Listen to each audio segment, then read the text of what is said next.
Sorry. Ano na? Caregiver. You're a caregiver.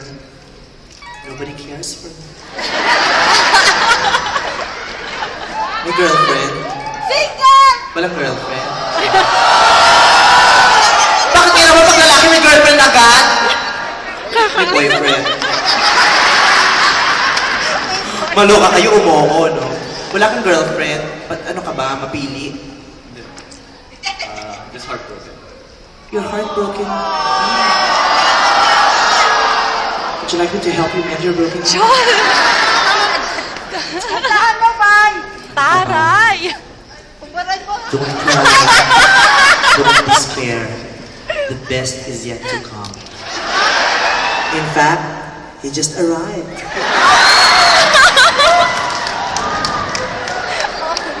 Don't spend your life being miserable, crying over your past.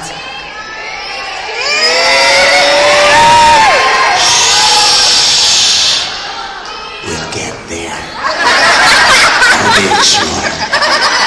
I'll make sure I'll be able to touch my precious. Huwag na stay lang ka ba? Natatakot ka ba? Mainit? Gusto mo Gusto ko maganda pa din ang katawan mo. Oh, may abs, oh! Oh my gosh! Ang ganda ng katawan! Ay, social na taray ng brief. Anong tatak? Mercury drug. Libre pa sa amoxicillin. Ganda ng katawan nito. Oh, Diyos ko, ang ganda ng dibdib. Ang laki. Nagpipills ka? Hindi naman. Ang laki, oh. Nakakatuwa. Ito ka. Alam mo, yung magagandang katawan, hindi naman yan biglang nung dumating ka sa mundo, maganda na ang katawan mo. Pinaghirapan mo yan, nag-gym ka, di ba? Nagpakapagod ka. Kaya pag na-achieve mo yan, dapat pinagmamalaki yan, hindi itinatago. Sino makaka-appreciate? Di ba? Let us see. Dapat kang mahiya kung ang pangit ng katawan mo, pero kung ganyan naman kaganda ka. Alam mo, ginagawa natin to, hindi dahil sa para lang makapagharot, makapaglandi, hindi, ginagawa natin to kasi maaaring maka-inspire ka ng mga tao na mag-gym, maging conscious sa kanilang health, di ba? Ginagawa natin to for inspiration, for... Oh my gosh! Tatlo yung nipples. Yung isang nipple may tato nakalagay, I'm lost. Ang ganda ng katawan niya. Can you see these abs? Oh my gosh! Diyos ko, ayan! Diyos ko, ang ganda ng katawan mo! Sa sobrang ganda ng katawan mo, gusto ko panoorin dito, di ba? Kaya ano ba? Ilang packs yan? Patingin niya, tingnan mo. Yung... Teka lang! Look! Listen! This is the time to relax! You've been working very hard!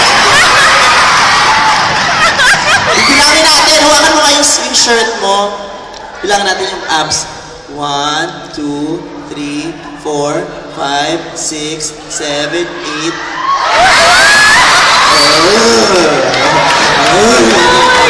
Sige na, abutan na lang kita mamaya. 2 linggo na ako dito eh. Baka magsara na to eh. Sige na, kahit konti lang. Ang ganda ng katawan niya oh. Ano yan? Anong ginagawa? Sit-ups? Paano na-achieve yan? Tumatakbo lang. Diyos ko, kabayo ko, buhay ko, tumakbo ko, hindi ako na-achieve niya. At treadmill? O totoong jogging? Sa labas. Sa labas? Bakit? Pwede naman sa loob ang treadmill. Jogging talaga. Ilang hours? 30 minutes. 30 minutes per day. Ganda oh. Diyos ko, pinagpapawisan ka na. Teka lang, meron akong tissue dito.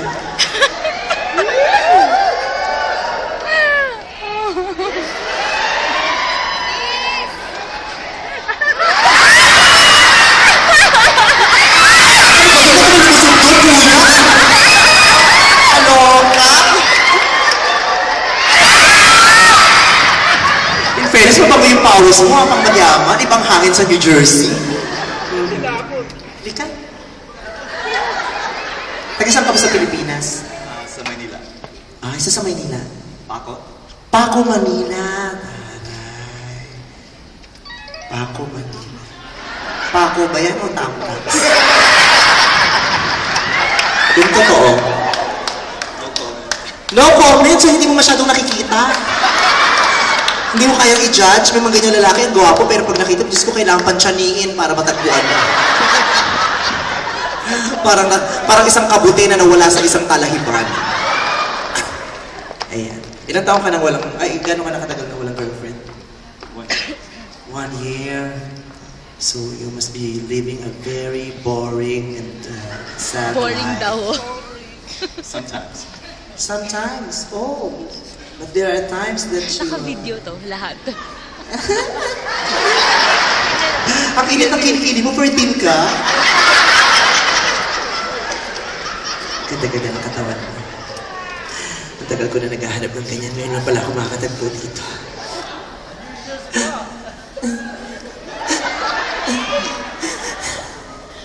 Natatandaan mo ba nung bago pa lang tayo magkakilala? Halos hindi matapos ang mga araw tuwing tayong dalawa yung magkasama. Kung saan tayo nakakarating, pinapasyal mo kung saan-saan. Hanggang sa tuluyan ng nahulog ang loob ko sa'yo. Natatandaan mo ba paano naging magnobyo tayo? Nung first anniversary natin. Sabi mo pa sa akin, dapat para mas sweet, meron tayong term of endearment. Kaya ang tawag ko sa'yo, cutie pie. Tapos tawag mo naman sa akin, cutie kel. Pag nagagalit ka, tinatawag mo akong ingrown. Saya-saya natin na, di ba? Lagi tayo naghaharutan, kinikiliti mo ako, kinukurot-kurot mo ako. Isang beses nga pagkurot mo sa akin, nasaktan ako. Yung pala, nail cutter ang gamit mo. Talaga sadista ka. Hanggang dumating ang araw, nalaman ng mga magulang natin ang tungkol sa ating dalawa. Nang nalaman ng papa na tayong dalawa ay may relasyon, galit na galit sa iyo ang papa. Alam mo ba kung bakit?